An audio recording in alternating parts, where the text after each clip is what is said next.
Radio Sucesos 101.7 FM presenta su noticiero Sucesos con Milton Pérez y Verónica Larrea. Un periodismo libre para una democracia plena.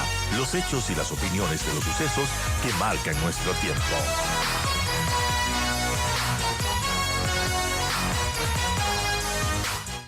Y vamos a hablar acerca de este tema de los aranceles, porque desde el día de mañana los productos ecuatorianos, como mencionábamos, pagarán más aranceles en los Estados Unidos. Para entrar a los Estados Unidos, mencionábamos también que en algunos casos la tarifa será pues de ese 10% que se había mencionado, pero en otros se suma el arancel que ya tenía al 10% adicional. Entonces otros productos quedan con el 40%, por ejemplo. Eso puede ser preocupante. ¿Qué nos dice don Francisco Briones, a quien le damos la más cálida bienvenida? Gracias, Francisco, por atendernos. Y bueno, ¿cuál es su criterio de las afectaciones que tendrá a estos aranceles recíprocos que le ponen al Ecuador y bueno, a todo el mundo? Pero vamos a hablar del Ecuador respecto a, bueno, nuestras exportaciones. Bienvenido, Francisco, y gracias por acompañarnos. Hola Verónica, buenos días, mucho gusto por la invitación. También saludos a toda la audiencia allá de Quito y de Ecuador a través de Radio Sucesos. Mira, la afectación tiene dos momentos, me parece, y esto es economía, esto es negocios y hay que entender de esa forma, ¿verdad? A priori, en el primer momento que tenemos esta comparación de que a todos nos están afectando con una subida arancelaria, me refiero a todos los países del mundo por parte de los Estados Unidos, entonces tú puedes decir, mira, comparativamente con los demás, a mí me subieron la tasa más baja y por lo tanto soy el de los menos afectados, no salí tan mal parado de este Claro. asunto de aquí, ¿no?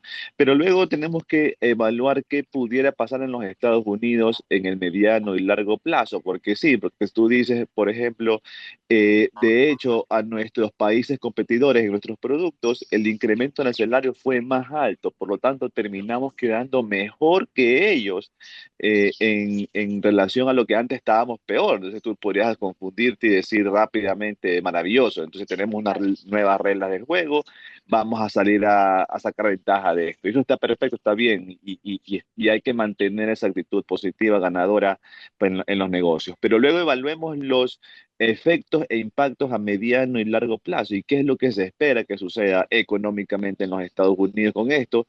A pesar de que el presidente Trump y el gobierno espera otra cosa, lo más probable es un efecto inflacionario, ¿verdad?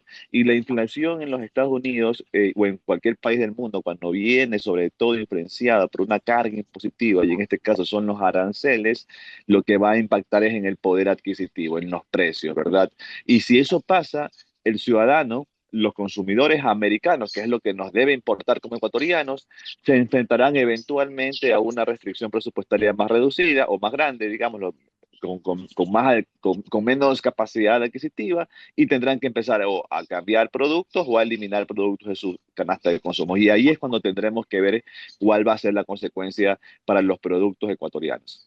Ahora, Francisco, a su criterio, ¿el Ecuador debería tomar alguna medida adicional sobre esto que está sucediendo? Porque obviamente va a haber un impacto, todavía no lo sabemos con certeza, pero ¿qué podría hacer el Ecuador a nivel interno, a nivel externo, para de alguna manera pues sentir menos de estos efectos negativos?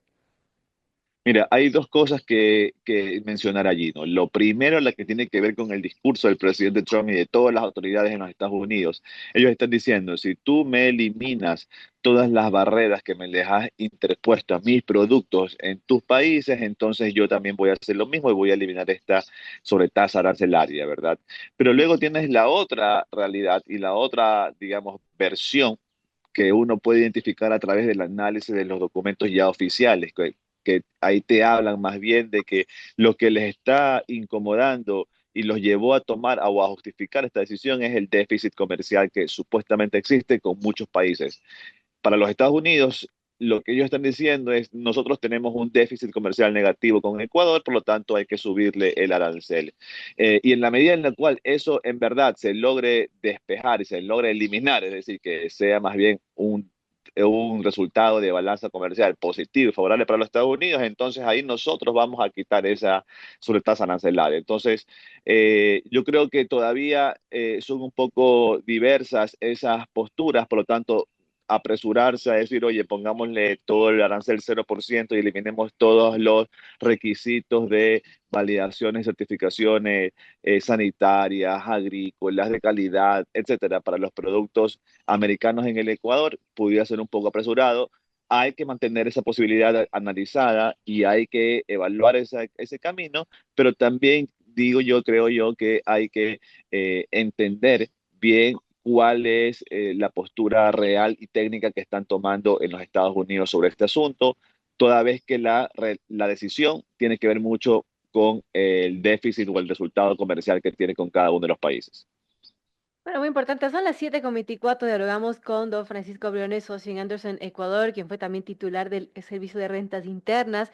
Y hablamos acerca de esta brecha arancelaria con los Estados Unidos, de estos aranceles recíprocos, perdón, que puso Donald Trump, que anunció y que el día de mañana ya empiezan a entrar en vigor. Y bueno, el mundo obviamente está expectante. La todo lo que suceda a nivel global también va a afectar al Ecuador, pero ¿qué podríamos esperar, Francisco, en el tema global? Por ejemplo, China ya había advertido a los Estados Unidos que va a tomar medidas, no sabemos todavía qué medidas, pero va a haber respuesta de los otros países. ¿Esto se va a sentir a nivel global? La pregunta es, ¿cómo se va a sentir a nivel global?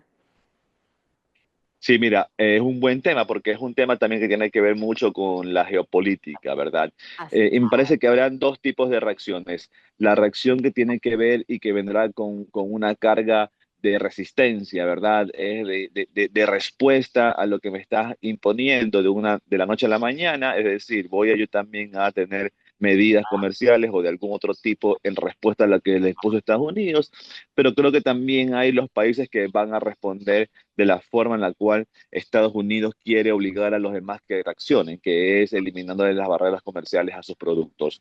Y ya hay algunos países en esa segunda línea. Lo vimos a Israel haciéndolo, tiene un interés geopolítico en el tema del conflicto en Medio Oriente.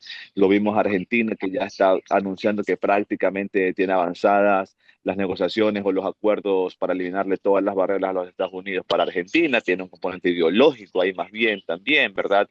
Entonces, hay estos dos bandos, como tú lo acabas de decir, en la Unión Europea, en China, ya han anunciado que van a tomar también medidas de respuesta. Entonces, hay estos dos caminos que están tomando los países en el mundo y sí, las previsiones de impacto al comercio global ya venían estimándose y ya venían anticipándose desde antes que el presidente tome la decisión del presidente Trump, me refiero, con perspectivas un poquito más conservadoras para el comercio internacional para este año. Con esto de acá se están agravando todavía más esas perspectivas de comercio internacional. Así que veremos. Yo creo que hay que esperar un poquito más todavía para ver qué está pasando en estas primeras horas que han transcurrido sin que todavía entre en vigor la mayoría de las aplicaciones. Ya han habido pérdidas, digamos, trillonarias en algunas bolsas de valores. En algunas empresas han empezado a tomar acciones, pero yo creo que hay que esperar un poco más a ver qué termina pasando, porque algo que también que se está discutiendo mucho en el mundo es cuánto realmente va a poder Estados Unidos sostener esta medida. Algunos dicen que muy poco tiempo, en la verdad. Claro, hay quienes creen que esto no va a ser sostenible en el tiempo. Todo está por verse. Son 7:27. Conversamos con Francisco Briones, socio en Andersen, Ecuador. También fue director del Servicio de Rentas Internas del SRI.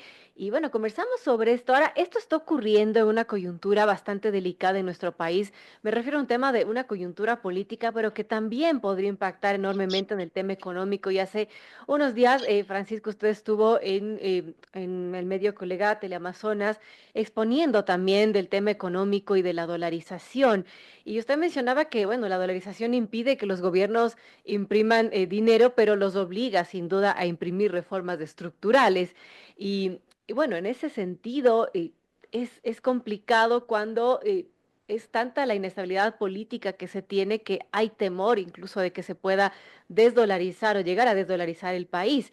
¿Qué podemos decir de todo este contexto complejo que sucede en el mundo y de la dolarización? Cómo eso también, bueno, de alguna manera, no sé si complica las cosas, pero sin duda es un factor que hay que tomar en cuenta. Sin lugar a dudas, mire que a los países a los cuales también les está cargando una mayor tasa sobre arancelaria son a los países que tienen esta denominación más hacia el comunismo, socialismo y o dictatoriales, ¿no? Hay una, digamos, un castigo especial, ¿no? Lo vemos en la región, como a Venezuela, por ejemplo, le ponen más arancel que a todo el resto de Sudamérica, ¿no? Y eso tiene que ver directamente con que se está también haciendo una respuesta por parte de los Estados Unidos a un país que ha decidido no solo tratar mal a los Estados Unidos, sino que tratar mal incluso a sus propios habitantes, a sus propios venezolanos. Entonces, sí es un tema que hay que tomarlo en cuenta y que pudiera agravar también la situación de esta relación comercial con de Estados Unidos con el resto del mundo. Inclusive, mira tú que el gobierno de los Estados Unidos publica un estudio, más que un estudio, un detalle de lo que ellos levantaron, que son todas las barreras comerciales y las barreras de entrada que le imponen o que ponen en desventaja a los productos americanos y a las inversiones americanas en los otros países del mundo, ¿verdad? Y es interesante y curioso ver cómo allí se menciona, además que se mencionan muchas instituciones ecuatorianas como Arocalidad, como ARSA, como las superintendencias. Hay un apartado muy especial y particular sobre el ISD, ¿no? Sobre cómo eso es un castigo para las inversiones y un tratamiento inequitativo. Entonces, para ellos sí es un problema. Por ejemplo, el ISD lo ponen en su documento, en la sección Ecuador, dejan por escrito, y hemos visto cómo eso en el Ecuador también es un tema de discusión, ¿no? En los últimos años se procuró eliminarlo, luego se lo volvió a llevar a 5 y luego las discusiones en el contexto de las elecciones en un modelo económico que busca o que quisiera implementar monedas electrónicas o monedas paralelas electrónicas. Ese relato es consistente con un ISD del 20-25% según sus propias declaraciones. Entonces, digamos, sí que tiene que ver y sí pudiera afectarse, digamos, el hábito electoral, lo que pasa de aquí en 2 semanas con los futuros tratamientos que nos pueda dar Estados Unidos también en este tipo de medidas un poco sancionatorias y un poco agresivas. ¿Cuál es su criterio, Francisco, respecto al ISD? ¿Debería bajarse, subirse? Usted estuvo en el SRI, conoce muy bien el tema de impuestos y recaudación y lo que necesita el Estado. ¿Qué debería hacerse con esa tarifa tan famosa del impuesto a la salida de divisas? Sí, me parece que se debió haber seguido el camino que dejó un poco sembrado el presidente Lazo, de ir reduciendo paulatinamente el ISD. Creo que fue un error haberlo vuelto a subir del 2,5% que estaba prácticamente, o del 2% que iba a estar el 1 de enero del año pasado, volverlo a llevar al 5% me parece que fue un error y sí me parece que debiera estar dentro de los planes del presidente que vaya o a seguir en función del presidente Noboa. Francisco, perdimos su audio por algún, por algún tema, no sé por qué. No lo Hola, escuchaba. hola. Ahora sí. Perdón, decía que sí considero que se debiera seguir esa senda que se inició con el presidente Lazo de ir reduciendo y desmantelando este impuesto, tanto por la visión si es que el presidente Noboa continúa en el cargo, como si la presidenta Luisa ganara las elecciones, debieran continuar con esta reducción del impuesto a la salida de divisas. Sí es importante para la recaudación y por esa misma razón es que se estableció este cronograma trimestral de reducción de medio punto, por ejemplo, y es lento, creo, pero sí es al menos el camino correcto, ¿no? Ya a estas alturas deberíamos haber tenido un ISD del 1%, probablemente si es que hiciéramos seguido ese camino, y lo cual ya pudiera haber sido realmente bastante menor el problema de lo que es actualmente con el 5% que incluso hasta hace poco lo pagaban las transacciones de financiamiento que tenían los bancos para traer dinero al Ecuador. Y eso no es una medida, Francisco, para proteger la dolarización. Recordemos que en el correísmo, bueno, les gustaba subir ese impuesto de la salida de divisas para que no salga, no haya fuga de capitales, de la liquidez del dólar. Eso, ¿cuál es su criterio sobre esto? ¿Cómo proteges la dolarización? No es una medida, a ver, aumentar el ISD no es una medida para proteger la dolarización, es una medida de respuesta, ¿verdad? Para proteger a la dolarización dentro de un contexto en el cual se emiten inorgánicamente dinero. Entonces, cuando se maneja y se administra adecuadamente el dinero en la economía, cuando se mantiene un equilibrio fiscal, cuando no se pone en riesgo la cadena de pagos o los pagos al exterior que tiene que cumplir el Ecuador, ¿verdad? En las importaciones, en los pagos de deudas, en los créditos, etcétera, cuando eso no esté en riesgo a través del uso inapropiado del dinero del Banco Central, entonces no es, digamos, necesario ni requerido poner ningún tipo de traba a la salida de divisas o de capitales en el país. Pero cuando llevas el sistema a un riesgo innecesario, cuando llevas el sistema a una posición de peligro, ¿verdad? Monetario de cara a la dolarización, entonces ahí es cuando tú dices, oye, empecemos a tener estas ideas inapropiadas de bloquear la salida de los dólares porque se nos están acabando, ¿verdad? Porque todo el mundo los requiere, entonces pongamos unas barreras como subir el ISD al 20%, entre otros, porque de lo contrario sí que corre riesgo la dolarización, pero eso es porque las medidas previas llevaron a ese camino riesgoso que no debemos ni siquiera pensarlo y no debiéramos tomar esos riesgos innecesariamente.